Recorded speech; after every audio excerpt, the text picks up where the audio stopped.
Hi అండి, welcome to Jakkampudi recipes. ఈరోజు మన రెసిపీ వచ్చేసి లెమన్ జ్యూస్. ఉదయం లేవగానే 8 అయ్యేసరికి మనకి సూర్యుడు బగబగా మండిపోతూ మన మీద కోపం చూపిస్తూ వచ్చేస్తుంది కదా. ఉదయం నుంచి సాయంత్రం వరకు కూడా అషో ఉషో అనుకుంటూ ఏం చేయాలో అర్థం కాక చెమటలు కార్చుకుంటూ తుడుచుకుంటూ అటు ఇటు తిరుగుతూ కడుపులో చల్లగా ఏదన్నా వేద్దామో అనిపిస్తూ ఉంటుంది కదా. అటువంటప్పుడు ఈ లెమన్ జ్యూస్ అనేది ప్రిపేర్ చేసుకొని తాగేయండి. ఈ లెమన్ జ్యూస్ తాగడం వల్ల మనకి ఎనర్జీ వస్తుంది, అలాగే ఎండతాపం నుంచి కూడా తప్పించుకోవచ్చు. ఇది ఎలా చేసుకోవాలి ఏంటనేది ఇప్పుడు ఈ వీడియో. ఇంట్లోనే నేను పుదీనా చెట్టు అనేది వేసానండి. చిన్న మొక్క వేస్తే చాలు మనకి ఇలా పెద్దగా అవుతుంది అనమాట. మనం ఎప్పుడు వాటర్ పోస్తూ ఉంటే మనకి చక్కగా ఇలా పచ్చగా మనకి ఆకులు అనేవి చక్కగా వస్తాయి అనమాట.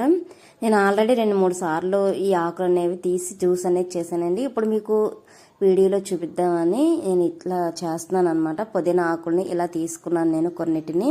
వీటిని తీసుకొని వీటిని వాటర్లో వేసి వాష్ చేసేయండి. ఏదైనా సరే మన ఇంట్లో పెంచుకున్నది ఫ్లేవర్ఫుల్గాను చాలా తాజాగా ఉంటుంది కదండి. ఇదిగోండి పుదీనాని ఇలా తీసుకున్నాను కదా. 2 గ్లాసులు తీసుకొని కొంచెంగా పుదీనా అనేది యాడ్ చేసుకోవాలి. ఇలా యాడ్ చేసుకున్న తర్వాత లెమన్ తీసుకొని హాఫ్ వరకు చేసి చిన్న ముక్కల కింద కట్ చేసుకొని ఇలా 2 పీసులు అనేవి యాడ్ చేసుకోండి. ఇలా యాడ్ చేసుకున్న తర్వాత ఒక లెమన్ తీసుకొని హాఫ్ పీస్ వరకు తీసుకొని ఇందులో పిండుకోవాలన్నమాట. ఇదిగోండి ఇలా ఒక స్టిక్ తీసుకొని చక్కగా ఇలా ఒత్తేసి ఇందులో ఇప్పుడు మనం ఐస్ క్యూబ్స్ అనేది ఒక 4-5 వరకు యాడ్ చేసుకోండి. మీకు ఐస్ క్యూబ్స్ లేకపోతే వాటర్తో అయినా చేసుకోవచ్చు. ఇలా ఐస్ క్యూబ్స్ యాడ్ చేసుకున్న తర్వాత ఒక లెమన్ తీసుకొని హాఫ్ పీస్ వరకు తీసుకొని ఇందులో యాడ్ చేసుకోండి.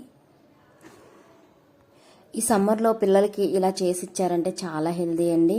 వడదెబ్బ అనేది తగలకోకుండా ఎండతాపం నుంచి పిల్లలు తప్పించుకోవచ్చు అన్నమాట. పిల్లలే కదండి, పెద్దవారికైనా సరే చాలా అవసరం అనమాట. ఇందులోనే పించ్ ఆఫ్ సాల్ట్ అనమాట, చిటికెడు సాల్ట్ అనేది యాడ్ చేసుకొని 1 టీ స్పూన్ వరకు షుగర్ అనేది యాడ్ చేసుకోండి.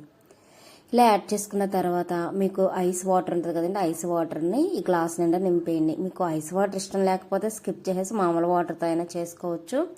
ఇలా యాడ్ చేసుకున్న తర్వాత ఒక లెమన్ పీస్ని ఇలా డెకరేట్ చేసుకొని వీటిని బాగా కలిపేయండి 1 స్పూన్ తీసుకొని.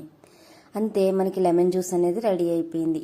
ఈ పుదీనా అనేది మీరు మిక్సీ పట్టైనా వేసుకోవచ్చండి. అది కూడా చూపిస్తాను నేను మసాలా లెమన్ జ్యూస్ అనేది నెక్స్ట్ వీడియోలో. ఇలా కలిపేసిన తర్వాత పిల్లలకి ఇచ్చారంటే చక్కగా రోగనిరోధక శక్తి అనేది అద్భుతంగా పెరుగుతుంది. ఎటువంటి అనారోగ్య సమస్యలు ఉండవు. ఎండతాపం నుంచి కూడా తప్పించుకోవచ్చు. మీకు గనక నా వీడియో నచ్చినట్లయితే లైక్ చేయండి, షేర్ చేయండి, నా ఛానల్ని సబ్స్క్రైబ్ చేయండి. అలాగే కొత్త వారు ఎవరైనా చూస్తున్నట్లయితే బెల్ ఐకాన్ ప్రెస్ చేసి అందులో ఆల్ అనే బటన్ ఉంటుంది. ఆ బటన్ ప్రెస్ చేసినట్లయితే నా నోటిఫికేషన్స్ అన్నీ కూడా మీరు చూడొచ్చు.